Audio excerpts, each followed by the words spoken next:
नमस्कार, clean news Bihar में आपका स्वागत है। यास तूफान का असर बिहार में भारी बारिश, गया के अनुग्रह नारायण मगध मेडिकल कॉलेज में घुसी पानी। चक्रवाती तूफान यास का असर पूरे बिहार में दिख रहा है।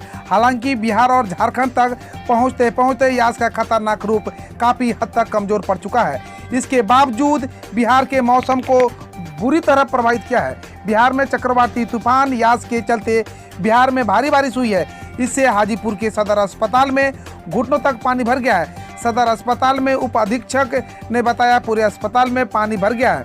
इमरजेंसी के हमने ऊपरी मंजिल पर शिफ्ट कर दिया है। एक्सरे रूम, ऑपरेशन थिएटर और इमरजेंसी में भी पानी भरा हुआ है।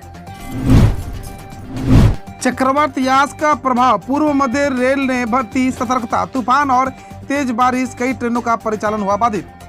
चक्रवात यास का रेल परिचालन पर भी असर हुआ। पिछले 2 दिनों से हो रही लगातार बारिश और तूफान के कारण पूर्व मध्य रेलवे क्षेत्राधिकार के कुछ रेलखंडों पर ट्रेनों का आवागमन बाधित हुआ है।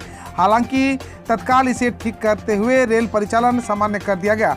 गौरतलब है कि यास तूफान को लेकर पूर्व मध्य रेलवे द्वारा सभी रेलखंडों में अतिरिक्त सतर्कता बरतते हुए रेल ट्रैक, रेल पुलों, OHE आदि पर नजर रखने के लिए लगातार पेट्रोलिंग की जा रही है, ताकि यात्रियों को कम से कम परेशानियों का सामना करना पड़ सके। सीएम नीतीश के गांव कल्याण बिघा में एक भी कोरोना मरीज नहीं। 108 PCR जांच में नहीं निकला कोई पॉजिटिव। कोरोना संक्रमण को देखते हुए सरकार ने मोबाइल RT-PCR वैन की शुरुआत की है। इसके जरिए ग्रामीण इलाकों में भी लोगों की आसानी से जांच की जा सकती है। सीएम नीतीश के निर्देश के बाद RT-PCR वैन अब गाँव में घूमने लगे हैं और सैंपल कलेक्शन कर रहे हैं। इस वैन से जांच की शुरुआत सीएम नीतीश कुमार के गृह जिला नालंदा से की गई है। वैन कोरोना जांच के लिए सीएम के पैतृक गांव कल्याण बिघा पहुंची। यहां 100 लोगों की जांच की गई। अच्छी बात यह है कि जांच में सभी की रिपोर्ट निगेटिव आई। गांव के लोग सरकार की इस पहल की सराहना कर रहे हैं। पटना एम्स में 2 से 18 साल तक के बच्चों पर वैक्सीनेशन की ट्रायल हुआ शुरू। कोरोना वायरस ने बिहार के साथ साथ पूरे देश में कोहराम मचा रखा है। रोज हजारों मरीज की वायरस से मौत हो रही है। वहीं इस वायरस के प्रकोप को रोकने के लिए 18 साल से अधिक उम्र के लोगों को कोरोना का टीका लगाया जा रहा है। इसी बीच खबर है कि शुक्रवार से बच्चों पर कोरोना वैक्सीन की ट्रायल की शुरुआत की गई है। पटना एम्स में 2 से 18 साल तक के बच्चों पर वैक्सीन की ट्रायल की जा रही है। बिहार में फर्स्ट फेज में 80 बच्चों पर वैक्सीन की ट्रायल होगी, जबकि थर्ड फेज में 550 बच्चों का लक्ष्य रखा गया है। ट्रायल में आने वाले सभी बच्चों की RT-PCR और एंटीबॉडी जांच की जाएगी। 15 लाख को पार कर गई है। 30 घंटे तक ठप रही विद्युत आपूर्ति, जनजीवन हुआ प्रभावित। चक्रवाती तूफान यास के डर से जिलावासी सहमे रहे। सरकारी महकमा इस भीषण तूफान से निपटने के लिए अलर्ट था। तेज हवा के साथ जिले भर में हुई बारिश, जान माल का नुकसान तो नहीं हुआ, मगर तूफान से भी अधिक दर जिले में बदहाल विद्युत व्यवस्था ने दिया। जिला मुख्यालय सहित जिले के अलग अलग हिस्सों में पिछले 24 से 30 घंटे तक बिजली आपूर्ति पूरी तरह ठप रही। इससे जनजीवन पूरी तरह प्रभावित रहा। बिहार के मुजफ्फरपुर में उत्पाद विभाग की टीम ने मकई के खेत में भूसौल जब्त की 40 कार्टून शराब।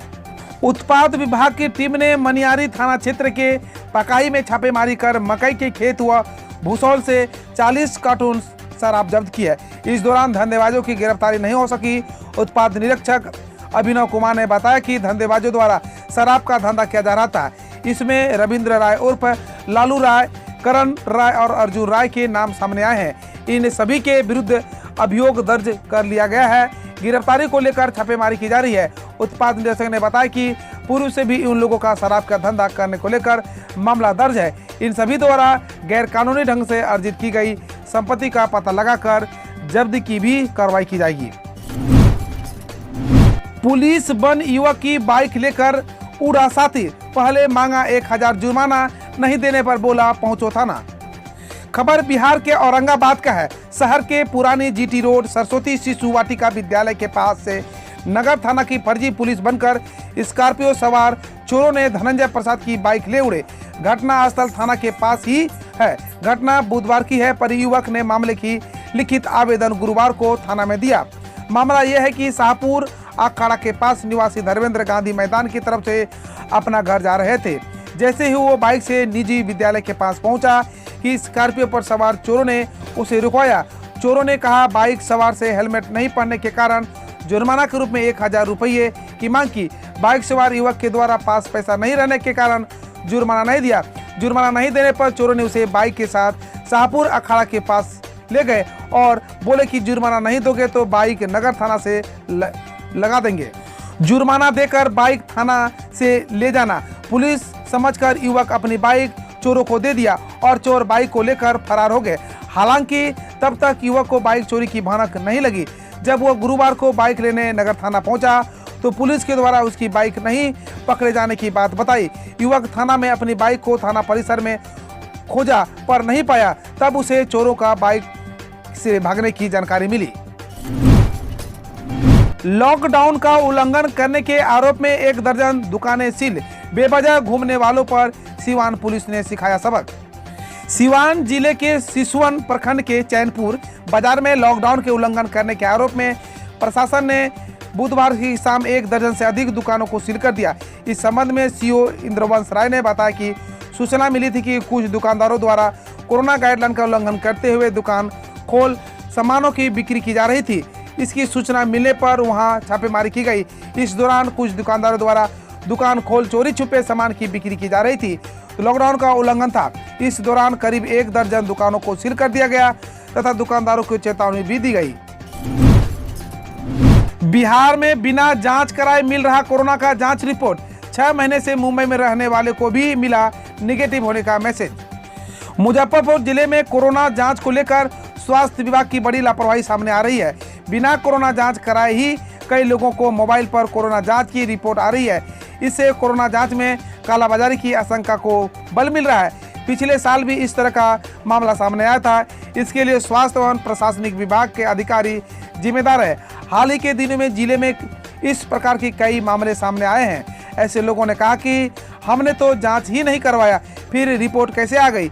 मोबाइल पर मैसेज आ रहा है, साथ ही लिंक भेजा जा रहा है जिससे PDF अपलोड है। चक्रवात यास के कारण जान गंवाने वाले परिजनों के लिए PM ने की 2 लाख मुआवजे की घोषणा। केंद्र सरकार ने चक्रवात यास के कारण जान गंवाने वाले परिजनों के लिए 2 लाख व गंभीर रूप से घायलों के लिए 50,000 के मुआवजे की घोषणा की है। बतौर PM और प्रधानमंत्री नरेंद्र मोदी ने प्रभावित लोगों के साथ एकजुटता जताई है। गौरतलब है कि यास के कारण ओडिशा में 3 जबकि बंगाल में 1 की मौत हुई है। हम रोज ऐसे ही न्यूज लाते रहेंगे। तो यदि आपने अभी तक क्लीन न्यूज को सब्सक्राइब नहीं किया है तो पहले फटाफट सब्सक्राइब कर लें, साथ ही बेल आइकन को दबा दें ताकि कोई अपडेट मिस ना हो।